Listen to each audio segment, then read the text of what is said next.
मेरा नाम यश है। मैं 19 साल का हूँ और यूनिवर्सिटी में पढ़ता हूँ। मैं अपने घर से दूर अपने मामा मामी के पास रहता हूँ।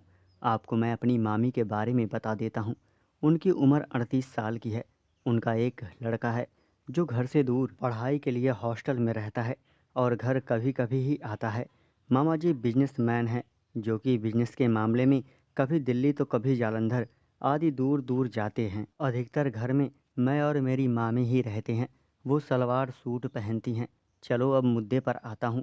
बात उन दिनों की है जब मेरी यूनिवर्सिटी से छुट्टियाँ हुई थी, तो मैंने सोचा कि चलो कहीं घूमने जाया जाए। मैंने मामी से कहा, मामी मेरी यूनिवर्सिटी से छुट्टियाँ हो गई हैं, इसलिए मैं अपने चाचा के घर जाना चाहता हूँ।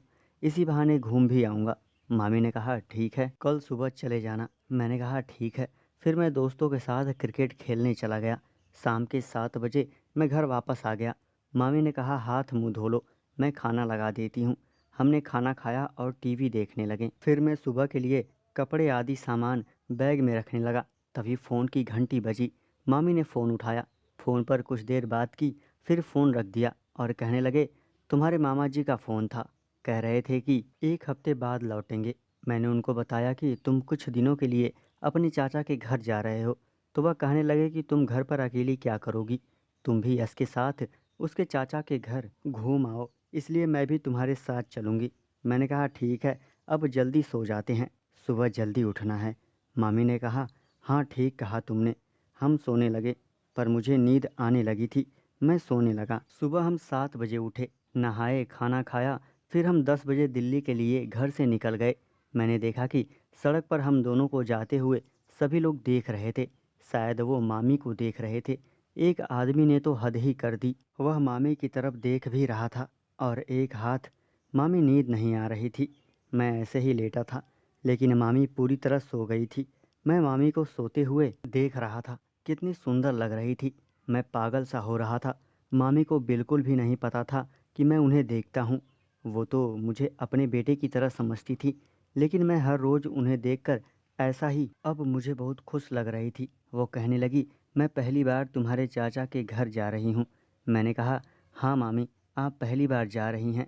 फिर हम दिल्ली जाने वाली बस में बैठ गए। 7 बजे हम दिल्ली पहुँच गए। हमने ऑटो किया और चाचा के घर पहुँच गए। हमने दरवाज़ा खटखटाया। अंदर से मेरी चाची आई। मैंने उनको नमस्ते की और बताया कि मैं अपनी मामी को साथ लाया हूँ। वो एक दूसरे को गले लगाकर मिली। फिर हम अंदर चले गए, चाय पी, खाना खाया। मैं चाची के लड़के के साथ बातें करने लगा जो तब छोटा था। उसका नाम राहुल है और वह 10 साल का था। मैंने चाची से पूछा चाचा कहाँ हैं।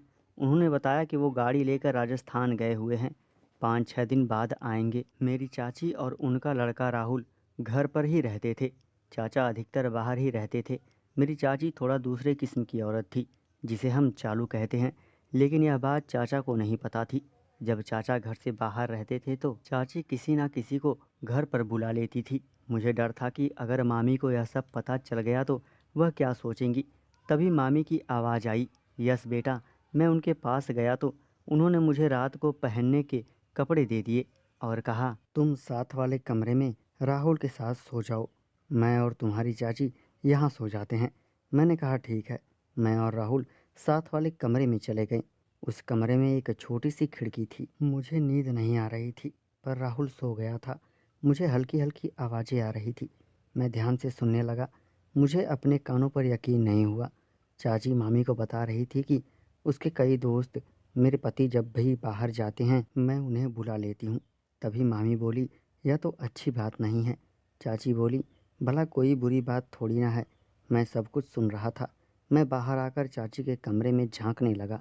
चाची मामी को कहने लगी अगर तुम चाहो तो मैं तुम्हारे लिए भी। मामी कुछ देर सोचने लगी। मुझे यकीन नहीं हो रहा था कि मामी बिल्कुल भी गुस्सा नहीं हुई। कुछ देर सोचने के बाद मामी ने कहा कि मैंने आज तक अपने के अलावा किसी और से कभी नहीं। चाची ने मामी को कहा तो किसी को कुछ पता भी नहीं लगेगा।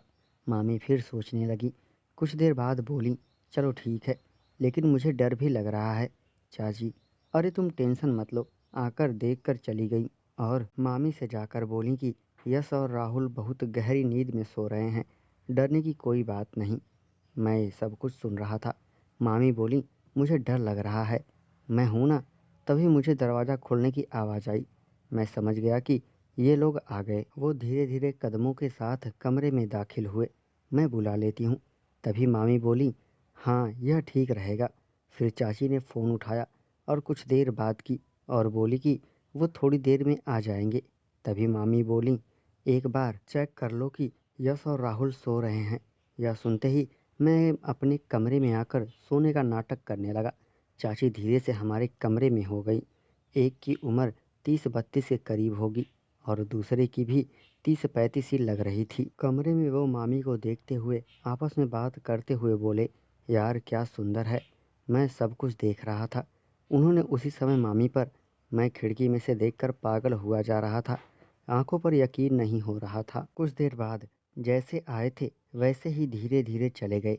फिर सोफे से चाची उठी और मामी के साथ आकर लेट गई। मैं भी राहुल के पास जाकर सो गया। दोस्तों, चैनल को सब्सक्राइब करें और हिलाते रहें। Thank you.